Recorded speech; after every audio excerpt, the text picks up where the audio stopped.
Hello, students. Today we are going to do the chapter Why Do We Need a Parliament? This is chapter 3 of your class 8 Social and Political Life.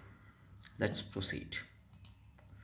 India, the largest democratic country. Democratic means in Hindi also I will be using the words and you will understand it better for that purpose. Democratic means Prajatantrik, which is ruled by the people, Praja, people, which is ruled by the people. In this you can see the map of India in which the different rivers, the capitals of different states have been mentioned.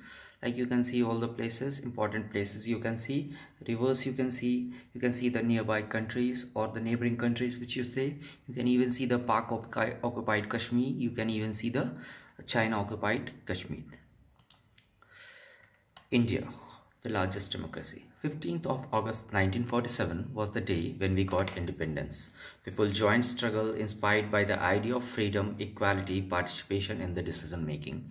These all things are not just word. Idea of freedom means we were enslaved by the British Crown and we were under the rule of the East India Company first and then under the British Crown under the Queen Victoria, and after that there was a feeling of what we say segregation, and that feeling what we were having basically was that we were not able to breathe freely. That breathe freely not means that you're not getting the oxygen, but that was the to move on your own land with your own efforts or with your own ideas, that was not given to us. So the freedom idea of freedom was suggested. Equality means the country was in a situation where we are not getting equal chances or providing equal chances to each other. There were many things, many situations which were prevailing from the very earlier times, and due to that equality was also not prevailing. समानता नाम की चीज़ नहीं थी, समता नाम की equity और समता नाम की चीज़ नहीं थी. पार्टिसिपेशन इन डिसीजन मेकिंग, जो भी डिसीजन मेकिंग होता है यानी कि निर्णय लेना, निर्णय कौन लेती है? सरकारें लेती हैं. सरकारें निर्णय लेने के लिए जो है वो क्या करती है, वो उनको चुना जाता है. जो हमारे देश में चुनने की प्रक्रिया है जिसको हम प्रजातंत्र कहते हैं या डेमोक्रेसी कहते हैं, उसमें of the people, for the people and by the people की जो प्रक्रिया है वो पार्टिसिपेशन कहीं ना कहीं लोगों को नहीं मिल रही थी और लोग उस विचार के लिए भी आगे आ रहे थे क्योंकि हम उस समय में या तो गुलाम थे या स्वतंत्र नहीं थे. India did not agree decisions that they took.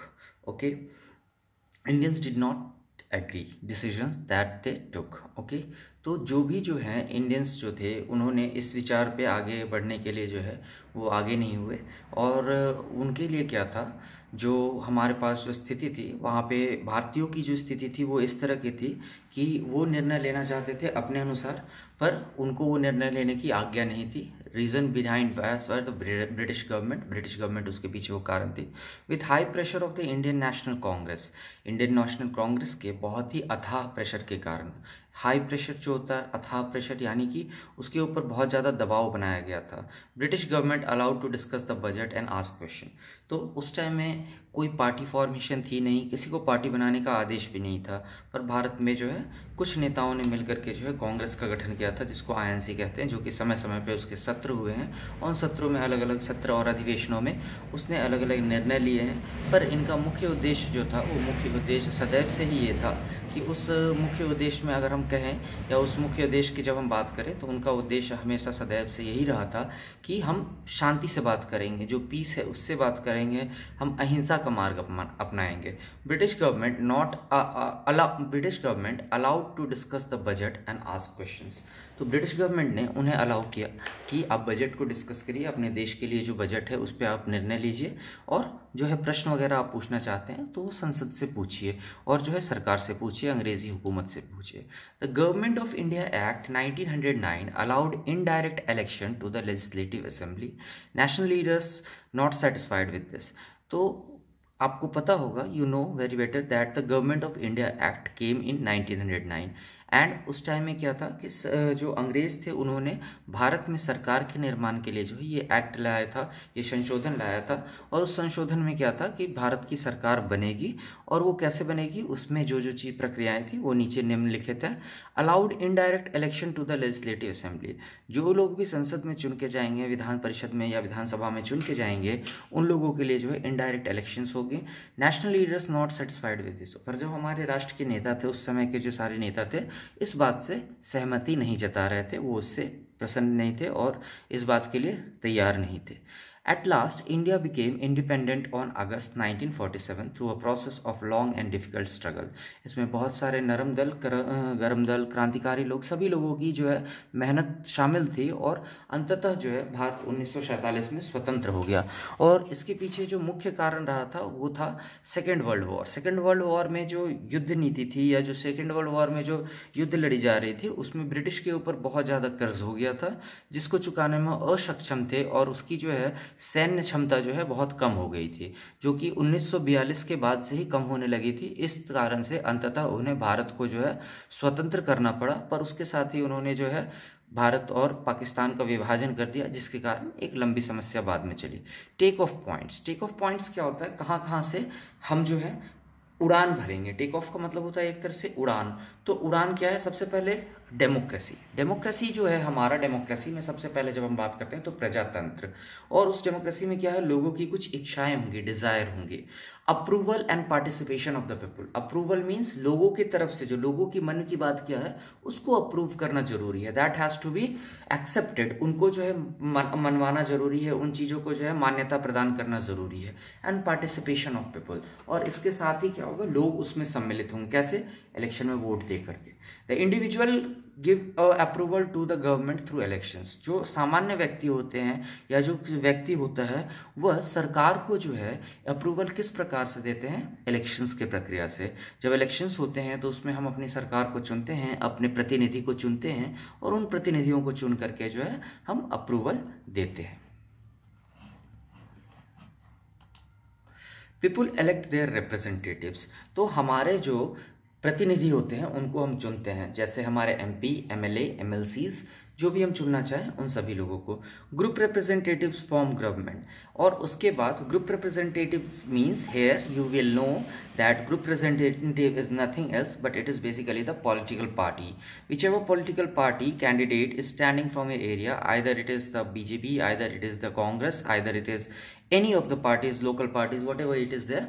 So whichever party is there, you elect the persons belonging to those parties only, and when you elect them, they become the representatives of for you for the selective parties. It means that simply you are selecting a party to rule the government, because the government which will be formed at the end will have its leader, and that leader will be from those, among those only from which party we have chosen, if the party has one with the majority votes.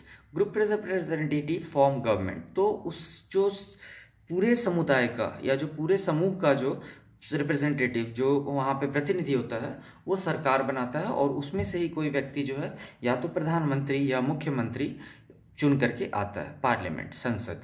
Made of the representative control guides the government. संसद जो है वह सारे प्रतिनिधियों को मिला करके सामूहिक रूप से बनती है, जो कि कंट्रोल करती है, नियंत्रण रखती है, किस पे, गाइड करती है और दिशा निर्देश देती है, किसको, द गवर्नमेंट, सरकार को। तो जो हमारी सरकार है उसको दिशा निर्देश देती है और उस पर नियंत्रण रखती है। Now, Indian Parliament. Indian Parliament is this section. You will see that what are the major elements of your Indian Parliament. भारतीय जो संसद है उसके अंदर में कौन कौन से विभिन्न विभाग हैं या उसके कौन कौन से विभिन्न जो है पार्ट्स हैं, जिसमें कि अलग अलग कार्य होते हैं और उसके अलग अलग प्रारूप होते हैं। Let's see, what does Indian Parliament consist of? So this basic question means that what it is consisting of का मतलब होता है कि इसमें है क्या क्या चीजें, कौन कौन सी चीजें इसमें समाहित है। consist of यानी कि इसमें समाहित है। The Parliament of India consists of the President, the Rajya Sabha and the Lok Sabha. जो भारत का संसद है उसमें प्रमुख रूप से तीन चीजें होती हैं, एक प्रेसिडेंट, राष्ट्रपति, दूसरा राज्यसभा और तीसरा लोकसभा। इन तीन चीजों को हम विस्तृत रूप से जानेंगे। Two houses of the parliament. जो two houses of the parliament है, फिगर 1 जो आप देख रहे हो जिसमें कि ग्रीन और येलो कलर्स ज़्यादा हाईलाइटेड हैं और जिस साइड इंडियन फ्लैग है दैट इज़ योर राज्यसभा, वो हमारा राज्यसभा है। And originally it looks like that only, जैसा वो दिख रहा है वैसा ही है, वो राज्यसभा की पिक्चर ली गई है। And second one is your Lok Sabha, तो ये एक राज्यसभा है और एक लोकसभा है। So two houses are there and these two houses are your Rajya Sabha and the Lok Sabha. Now we will read about Lok Sabha and Rajya Sabha in details. It is basically a summary also. First thing you can say it as a summary. Second thing what you will come to know that it is a basic differentiation also. What it is? It is a basic differentiation. यहाँ पे एक differentiation भी है दोनों के बीच में, जो कि आप एक तरह से उसके जो की पॉइंट्स हैं जिसमें कि हम उसके हाइलाइट्स को लिख सकते हैं, साथ में हम उसको जो है डिफरेंशिएट कर सकते हैं कि इसमें है क्या. जैसे different what is the difference between Lok Sabha and Rajya Sabha, give the key points of difference between Lok Sabha and Rajya Sabha. तो ये सारे पॉइंट्स हम उसमें ऐड ऑन कर सकते हैं. Let's see Lok Sabha and Rajya Sabha. Lok Sabha, it is Lok Sabha is the lower house or house of the people, and upper Rajya Sabha is the upper house, council of the states or permanent house. Means council of the states or permanent house means it is never dissolved, but Lok Sabha is dissolved after every 5 years. Okay, हर 5 साल के बाद या government कभी अगर बीच में fall down हो जाती है तो लोकसभा डिसॉल्व होती है, पर राज्यसभा कभी भी डिसॉल्व नहीं होती है. Maximum strength of people in Lok Sabha is your 552. So the total number of students which is there in the Lok Sabha is 552, and similarly that in the Rajya Sabha is 250 seats. 530 members from states. In Lok Sabha there are 530 members who come from the different states and 20 members from the union territories. आपको पता है कौन कौन सी union territories है? हमारे पास दिल्ली है, चंडीगढ़ है, उसके बाद हमारे पास है Andaman and Nicobar, Lakshadweep, Daman and Diu. So these territories we are having. तो उन सभी टेरिटरीज से जो है 20 मेंबर्स चुन के आते हैं. 2 members from Anglo Indian community nominated by president. Anglo Indian means that who are belonging to the very earlier times and their ancestors were the people who are living from the very ancient times. So 2 such members are chosen. Next is presided by the speaker. So the वहाँ पे जो होता है वहाँ speaker होता है, सभापति महोदय जिनको हम कहते हैं. Members are elected for 5 years. और जो व्यक्ति चुने जाते हैं वहाँ पे वो 5 वर्षों के लिए चुने जाते हैं. उनका कार्यकाल 5 वर्ष का होता है, और इस कार्यकाल में अगर उन पे कोई मुकदमा वगैरह चल गया या वो अगर हट जाते हैं तो उसके लिए फिर से उस सीट खाली होती है और वहाँ फिर से बाई इलेक्शंस होते हैं. जैसे अभी आप बहुत जगह देख रहे होंगे बाई इलेक्शंस हो रहे हैं. सेकंड थिंग जो होती है उसमें, या वो मेंबर जो है इधर उनकी डेथ हो जाती है तो उस केस में भी सेम प्रोटोकॉल है. नेक्स्ट हमारे राज्यसभा में जो है मैक्सिमम सीट्स 250 है, जैसा पहले बताया था. और ये बहुत इंपॉर्टेंट पॉइंट्स है और मोस्ट ऑफ द एग्जाम्स में इंपॉर्टेंट क्वेश्चन भी रहता है कि 238 सीट्स जो होते हैं सेलेक्टेड बाई स्टेट्स होते हैं, स्टेट्स के सारे मेंबर्स रहते हैं. और यूटीज के लिए जो है 12 मेंबर्स होते हैं जो कि स्टेट्स एंड यूटी, और 12 मेंबर्स ऐसे होते हैं जो कि प्रेसिडेंट नॉमिनेट करता है. ओके, तो पूरे स्टेट्स और यूनियन टेरिटरी के लिए हमारे पास कितने हैं? 238 हैं. और 12 ऐसे मेंबर होंगे जो प्रेसिडेंट सेलेक्ट करता है. वो 12 मेंबर ऐसे होंगे, वो हर फील्ड से हो सकते हैं, किसी भी फील्ड से. इधर वो क्रिकेटर हो सकते हैं, जैसे आप सचिन तेंदुलकर को देख लो, हेमा मालिनी को देख लो, रेखा को देख लो. ये सब जो सांसद बने हैं ये सारे लोग जो है बेसिकली क्या अलग अलग वाइब्रेंट फील्ड्स हैं, but they are being nominated. उनको जो है वहां संसद में बिठाया गया है. So that is the thing. तो वो नॉमिनेटेड मेंबर्स होते हैं जो राष्ट्रपति चुन करके लाते हैं. Presided by the chairman vice president. अब क्या होता है, जब अगर राज्यसभा में कभी भी जो है अगर आपके ये प्रेसिडेंट नहीं आते हैं तो उस दिन वो प्रेसिडेंट वाइस प्रेसिडेंट, यानी कि वहां पे जो है हमारे प्रेसिडेंट नहीं वाइस प्रेसिडेंट बैठते हैं, जो हेड रहते हैं. जैसे यहाँ स्पीकर रहते हैं तो वहां पे हमारे प्रेसिडेंट वाइस प्रेसिडेंट रहते हैं. जैसे लास्ट गवर्नमेंट जो था उसमें हमारे पास जो थे वो थे, क्या नाम है, डॉक्टर हामिद अंसारी थे. उसके बाद इस गवर्नमेंट में हमारे पास जो है वेंकैया नायडू थे. और इसी तरह से सारे लोग जो होते हैं वो चेंज होते रहते हैं, और वो जो होते हैं वाइस प्रेसिडेंट जो होते हैं उसमें बेसिकली वो प्रोटोकॉल को फॉलो करते हैं. Members are elected for 6 years. और इसके जो सदस्य चुने जाते हैं वो 6 साल के लिए चुने जाते हैं, और हर 2-2 साल पे जो है एक इलेक्शन होता है और वो रिटायर होते हैं. 1/3 ऑफ द मेंबर्स रिटायर हो जाते हैं और जो है हर 2-2 साल पे. नेक्स्ट है हमारा the role of the parliament. What is the role of the parliament? Parliament का रोल क्या है? The role of the parliament is to select the national government. जो केंद्र की सरकार होगी, जो राष्ट्रीय सरकार होगी, उसको चुनने की जो प्रक्रिया है वो पार्लियामेंट की रोल है. To control, guide and inform the government. Parliament दूसरा काम जो करती है वो है सरकार को कंट्रोल करना, नियंत्रित करना, गाइड करना, दिशा निर्देश देना, एंड इन्फॉर्म, सूचित करना. Third is the law making body. एक तरह से जो हमारा पार्लियामेंट है वो एक तरह से क्या है, हमारा लॉ मेकिंग बॉडी भी है. तो जितने भी तरह के कानून बनेंगे that is your law making body जो है वो बनेगा. और वो सारे कानून जो होंगे वो कानून हमारे क्या रहेंगे, दैट इज लॉ मेकिंग होगी उससे. और वो है कानून बनाने का काम करेंगे, और वो कानून जो बनेगी वो कहीं ना कहीं जो है वो सबको मान्य होगा. To select a national government. ठीक है, जब हमें केंद्र सरकार चुननी है। The parliament consists after Lok Sabha election, जब लोकसभा का इलेक्शन होता है, list is prepared 543 plus 2 elected members. ठीक है, 543 जो होते हैं वो इलेक्टेड मेंबर्स होते हैं, 2 जो होते हैं नॉमिनेटेड मेंबर्स होते हैं, और 272 मेंबर फॉर्म अ गवर्नमेंट। तो किसी भी पार्टी को गवर्नमेंट बनाने के लिए 272 मेंबर्स चाहिए होते हैं। आइदर वो खुद सिंगल पार्टी बनाए या उसके साथ उसके कुछ मेंबर्स ऐसे हों जो उसको कोएलिशन गवर्नमेंट के रूप में सपोर्ट करे, form a government. Opposition party क्या होती है? ऑपोजिशन पार्टी जो होती है, जो पार्टी को less than the what we say required number it is getting, means the to form the government जितने सीट्स चाहिए थे उससे कम सीट्स आई हैं और वो गवर्नमेंट नहीं बना पाई है, so that party will become the opposition party. ठीक है, और उसमें भी अपोजिशन पार्टी वही पार्टी बनेगी जिसके मेजॉरिटी वोट्स हैं। ठीक है, लास्ट टाइम के इलेक्शंस में ये हुआ था कि ऑपोजिशन पार्टी कहलाने लायक भी कोई पार्टी नहीं बची थी, क्योंकि जो ऑपोजिशन में पार्टी थी वो कांग्रेस थी, उसके 44 या 45 सीट्स आ गए थे।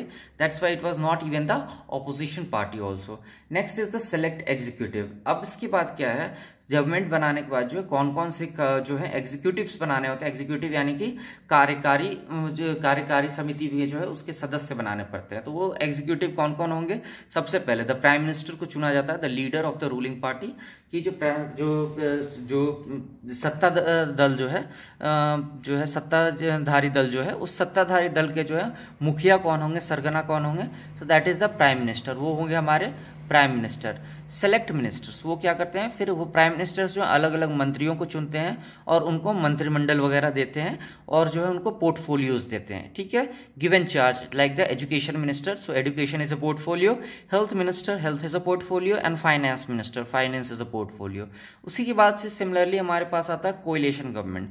Suppose if none of the parties got the majority, अगर किसी भी पार्टी को मेजोरिटी नहीं आई, 272 सभी पार्टीज को नहीं आई, तो those parties who have got the maximum votes, वो छोटे छोटे पार्टीज जिनको कम वोट्स आए हैं उनको अपनी ओर खींचेंगे। अपनी ओर खींचने के बाद वो सारे मिल करके जो है वो एक कोएलिशन बनाएंगे, एक गठजोड़ बनाएंगे, and that will be the coalition government. और वो कोएलिशन गवर्नमेंट जब बनती है तो वो सरकार ऐसी होती है कि उस सरकार का काम ये रहता है हमारे पास कि वो सरकार बेसिकली जो है, कोएलिशन का मतलब वो एक दल बनाती है जिसमें सभी पार्टीज के कोई ना कोई मेंबर्स को मिनिस्टर्स बनाया जाता है और वो लोग सभी मिलकर के सपोर्ट करते हैं और एक सरकार बनाते हैं, राज्यसभा। और ये कोएलिशन गवर्नमेंट को इसलिए सपोर्ट किया जाता है क्योंकि जो इलेक्शन प्रोसेस होता है वो बहुत कॉस्टली अफेयर होता है, उसमें बहुत ज़्यादा खर्चा होता है। तो अगर उसमें किसी को बहुमत नहीं आई तो उसके बाद तुरंत दूसरा इलेक्शन नहीं करवा सकते हैं। So in that particular condition the coalition government is chosen. Next is your Rajya Sabha. Rajya Sabha में क्या होता है, a bill required to pass become a law. तो एक बिल होता है, ठीक है, विधेयक, वो विधेयक आता है और विधेयक जो होता है उसको जो होता है पास होना जरूरी होता है, जिसपे बहस चलती है। और जब वो विधेयक पास हो जाता है तो वो फिर कानून बन जाता है। ठीक है, वो क्या बन जाता है, बिकम अ लॉ, वो कानून बन जाता है। इंपॉर्टेंट रूल सब। फिर उसके बाद क्या होता है, अगर वो कानून बन भी रहा है उसके बाद भी उसमें रिव्यूइंग होता है। अगर उसमें लगता है कि कोई त्रुटि रह गई है तो राज्यसभा में गवर्नर वगैरह जो है उसको क्या करते हैं, वो उस त्रुटि को देखते हैं, राष्ट्रपति उस त्रुटि को देखते हैं, अल्टरिंग द लॉ। तो राज्यसभा क्या करता है, उसके जो मेंबर्स होते हैं वो कहते हैं कि नहीं, इस पे फिर से एक बार बहस होना चाहिए या इसमें ये पर्टिकुलर चेंज होना चाहिए। तो वो चेंज के लिए वो सरकार को कहती है, जो सरकार केंद्र में रहती है, सरकार उस पर पुनर्याचिका करती है। अगर उसमें संशोधन लाती है और उसको लगता है कि नहीं ये करना ठीक है, ऑपोजिशन सही बोल रही है, तो उस तरह से ऑपोजिशन की बात मान के उन काम को करती है और फिर फाइनली क्या होता है, उस कानून में संशोधन आता है। नेक्स्ट जो हमारा इंपॉर्टेंट पॉइंट था, फंक्शन था, that is to control, guide and inform the government. तो उसमें हमारे पास जो इंपॉर्टेंट पॉइंट था दैट वाज योर कंट्रोल। सबसे पहले सरकार को नियंत्रण रखना, गाइड उसको दिशा निर्देश देना, एंड इन्फॉर्म उसको सूचित करना। Generally the first hour of a sitting of Lok Sabha is devoted to questions and that hour is called the question hour. जो पहला हमारा जो फर्स्ट आवर जो होता है, जब सभा शुरू होती है तो उसका जो प्रथम जो 1 घंटे का समय रहता है उसमें जो होता है उसको हम लोग क्या कहते हैं, उसमें प्रश्न पूछे जाते हैं। जो अलग अलग जो होते हैं, जो मिनिस्टर्स होते हैं ऑपोजिशन के या जो पार्टी के भी होते हैं, वो डिफरेंट मिनिस्टर्स से क्वेश्चन पूछते हैं जिनके पास पोर्टफोलियोज होता है कि आपने इस फील्ड में क्या किया, इसके रिगार्डिंग क्या किया, आप इस पे जो है क्या कहना चाहते हैं, इस तरह का कार्य आपने कहा था जब आप इलेक्शन से पहले आए थे और ये सारी बातें की थी, इस पे इतना पैसा आया था, पर आपके अनुसार ये सारी चीजें थी, पर आपने अभी तक किया क्या है वो हमें बताइए। तो वो सारे क्वेश्चंस वो पूछते हैं और यही जो आवर रहता है उस आवर को क्वेश्चन आवर कहते हैं। MPs of Parliament are free to ask questions to them. तो मेंबर ऑफ पार्लियामेंट जो होते हैं, जो सांसद जितने भी होते हैं, वो संसद भवन में प्रश्न पूछने के लिए जो होते हैं वो स्वतंत्र होते हैं, और जो सरकार में जितने मंत्री होते हैं उनसे वो डायरेक्ट प्रश्न पूछ सकते हैं, सीधे सीधे उनसे प्रश्न पूछ सकते हैं to get information on public concern matter. और वो पब्लिक से रिलेटेड जितने भी मैटर है उसके लिए वो क्वेश्चन पूछते हैं। इस तरह से क्योंकि पब्लिक वो रोज लोकसभा और राज्यसभा के जितने भी प्रसारण होता है उसको वो देखते रहती है, तो उनको ये लगता है कि हाँ हमारा मंत्री वहां काम कर रहा है, इसको हमने चुन के भी भेजा, इसकी सरकार नहीं भी आई है तो हमारे हितों में बात कर रहा है। Next is the opposition party. जो अपोजिशन होती है हमारी, अपोजिशन जो होती है वो क्या होता है, जो विपक्ष की जो पार्टी होती है, यानी कि जो पार्टी जीत के नहीं आई है पर उसके पास क्या रोल प्ले रह गया है, वो जीत के तो आई नहीं है पर वो क्या है कि ऑपोजिशन का रोल वो प्ले कर रही है और वो सरकार से क्वेश्चन पूछ रही है। तो वो ऑपोजिशन का रोल प्ले करती है हेल्दी फंक्शन करने के लिए, क्योंकि गवर्नमेंट से अगर कोई पूछने के लिए नहीं रहेगा कि वो क्या कर रही है तो वो अपने मन मुताबिक काम करने लगेगी, जो कि सब लोगों के लिए अच्छा भी नहीं है, तो इसलिए वो प्रश्न पूछती है।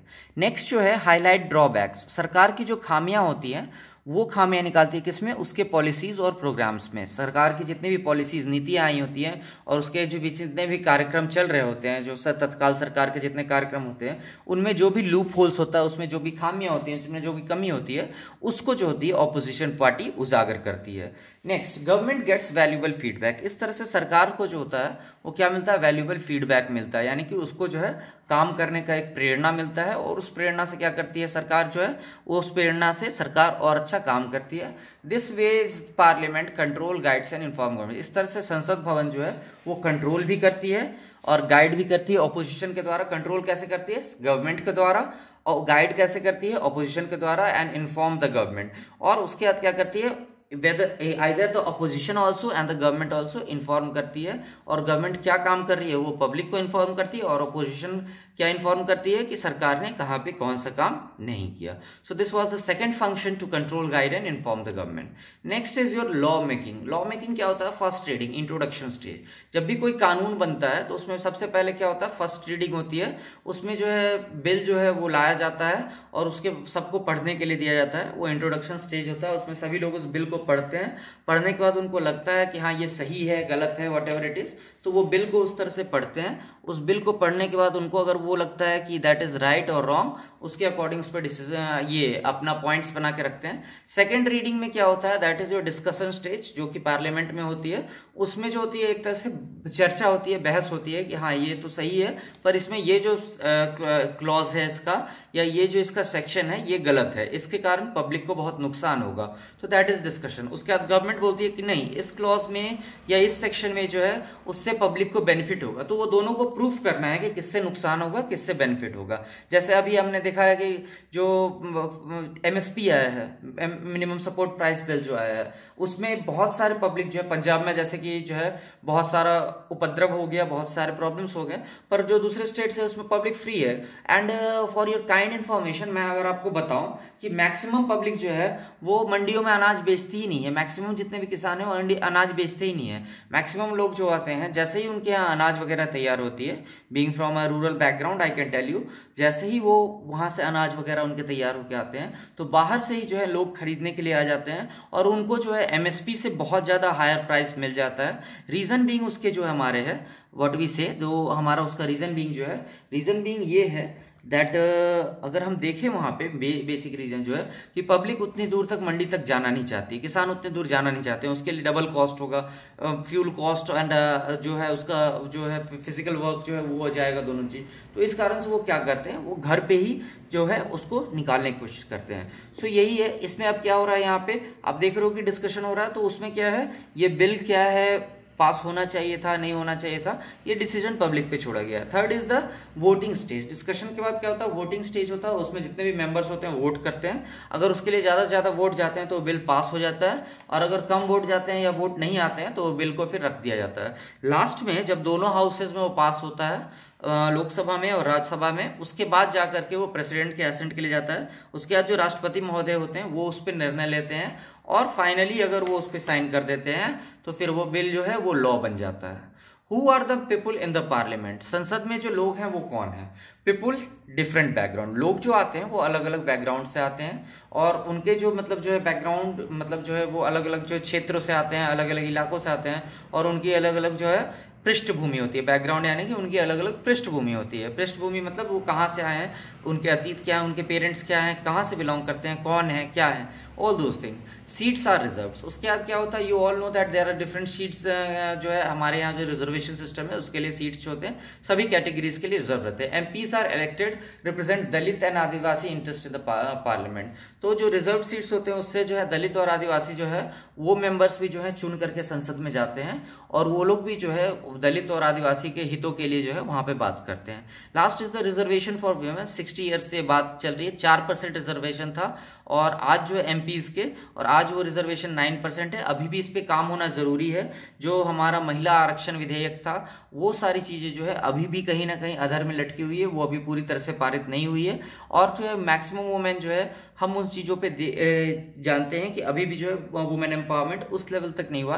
कहने के लिए बहुत चीजें हो गई हैं पर कहीं ना कहीं जो है वो लैक डाउन कर रहा है, नहीं तो ये परसेंटेज अभी तक 60 सालों में 4% से 9% नहीं आती। द पार्लियामेंट कैन, जो हमारा संसद जो है, can introduce new laws and change the old ones. संसद का ये काम है कि वो पुराने कानून को बदल करके जो है नए कानून ला सकते हैं। Law is first introduced in the form of a bill. एक लॉ जो है पहले बिल के रूप में आता है, विधेयक के रूप में आता है, और एक विधेयक जो है वो ड्राफ्ट होता है या प्रपोजल होता है जो कि कानून बनाना है, प्रपोज्ड लॉ। इस तरह का जो कानून बनाना है, जिस कानून के लिए जो है एक प्रक्रिया है और जो कानून बनाने के लिए जो कवायद चल रही है उसके लिए एक ड्राफ्ट होता है, यानी कि जो कच्चा चिट्ठा उसको हम बोलते हैं। कच्चा चिट्ठा होता है जिसपे कि वैसे ही उसको लिखा जाता है कि हाँ इस तरह से ये कानून बनेगा, इस तरह से ये कार्य करेगा, तो दैट इज अ बिल। और जब तक वो पास नहीं होता तब तक वो लॉ नहीं बन सकता है। अब 3 categories of bills in India, हमारे यहाँ 3 बिल है। That is your money bill related to money matters, ordinary bills जो ऑर्डिनरी मैटर्स के लिए होते हैं, पब्लिक मैटर्स के लिए होते हैं, सामान्य चीज, एंड कॉन्स्टिट्यूशनल बिल। जब भी कोई कॉन्स्टिट्यूशन में उसके कोई लॉ सेक्शन को या उसके कोई आर्टिकल को चेंज करना रहता है या उस पर कोई एक्शन लेना होता है, तो that time we are using the constitutional bill. Next, money bill introduced only in the Lok Sabha and only by the ruling party. Money bill हमेशा लोकसभा में इंट्रोड्यूस होता है और जो रूलिंग पार्टी रहती है, जिसका प्राइम मिनिस्टर होता है, वही पार्टी इंट्रोड्यूस करती है। Lok Sabha is more powerful on the issue of the money bill. Lok Sabha जो है मनी बिल को इशू करने में ज्यादा पावरफुल है। The speaker of the Lok Sabha has to certify as a money bill. Speaker जो होता है लोकसभा का वो सर्टिफाई करता है मनी बिल के रूप में। After 3 readings of the Lok Sabha the bill is sent to the Rajya Sabha. जब लोकसभा में 3 बार उस पर बहस चल जाती है तब वो बिल को जो है राज्यसभा में भेजा जाता है। Rajya Sabha can only make suggestions. Rajya Sabha में उस बिल में कोई बदलाव, अगर वो लोकसभा में वो बिल पारित हो गई है तो राज्यसभा सिर्फ उसमें ये बता सकता है कि इसमें ये बदलाव कर दीजिए, इसमें ये बदलाव कर दीजिए, पर वो कभी भी जो है ये नहीं बता सकता उसमें कि इसमें अब और चेंज होगा। वो सजेशंस कर सकता है पर जो एक तरह से बिल जो है अगर वो लोकसभा में पास हो गई है तो पास हो जाती है। ठीक है। ऑर्डिनरी बिल्स, एनी मेंबर में इंट्रोड्यूस इट। ऑर्डिनरी बिल्स जो होता है कोई भी मेंबर होना चाहिए, चाहे वो लोकसभा का मेंबर हो, राज्यसभा का मेंबर हो, रूलिंग का हो या ऑपोजिशन का हो, वो कर सकता है। Can either in the Lok Sabha और इन द राज्यसभा, चाहे तो लोकसभा में कर सकता है या राज्यसभा में कर सकता है। Once the bill is passed in one house after their readings it goes to the other house. एक बार जो बिल है एक हाउस में ये होता है, चाहे वो राज्यसभा में इंट्रोड्यूस हुआ है तो वहां पे उसकी एक बार रीडिंग हो गई, सारी चीज हो गई, तो वो दूसरे हाउस में चला जाता है, वहां पे फिर रीडिंग्स होगी। अगर वो लोकसभा में रीडिंग उसकी हो गई है तो राज्यसभा में चला जाता है। In the second house wants to change the bill it may send it to the house where it originated. अगर दूसरा हाउस उसको बदलना चाहता है, लोकसभा से अगर राज्यसभा में गई है और राज्यसभा उसको बदलना चाहता है तो उसको फिर से लोकसभा में भेजना होगा और वहां पे जाके उस पर संशोधन हो सकता है। If the house of the origin refuses to make change up to 6 months, a deadlock is created. 6 महीने तक जो है अगर वो रिफ्यूज करती है तो 6 महीने तक का डेडलॉक होता है कि आप 6 महीने में बदल दीजिए, नहीं बदलना चाहते हैं तो वैसे के वैसे ही आप रुके रहिए। Then the president will call for a joint session of both the houses. उसके बाद क्या होता है, लोकसभा और राज्यसभा को एक साथ जो है चलाया जाता है। राष्ट्रपति महोदय स्वयं सभी लोगों को बुलाते हैं। After discussion the bill will be passed, और फिर जब वहां बहस चलती है तो उस बिल को पास कर दिया जाता है। Then it goes to the president. इसके बाद वो बिल जो है प्रेसिडेंट राष्ट्रपति महोदय के पास जाता है। If the president signs the bill then it becomes a law. और अगर यहाँ दोनों हाउसेस से पास हो जाता है तो प्रेसिडेंट उनको साइन करते ही है। प्रेसिडेंट कहीं भी उसमें, प्रेसिडेंट सिंपली हमारे यहाँ एज अ डमी वर्क करते हैं।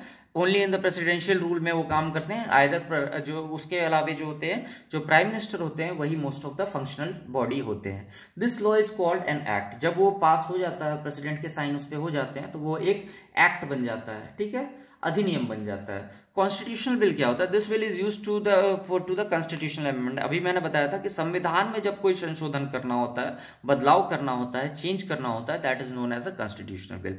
This can be introduced either in the Lok Sabha और इन द राज्यसभा। इसको या तो हम लोकसभा में यूज कर सकते हैं या राज्यसभा में यूज कर सकते हैं। Okay, so this was all about your constitutional changes and all this, and I hope you understand this chapter. Please like this page and please like this channel. Thank you. It's Prabhash for you.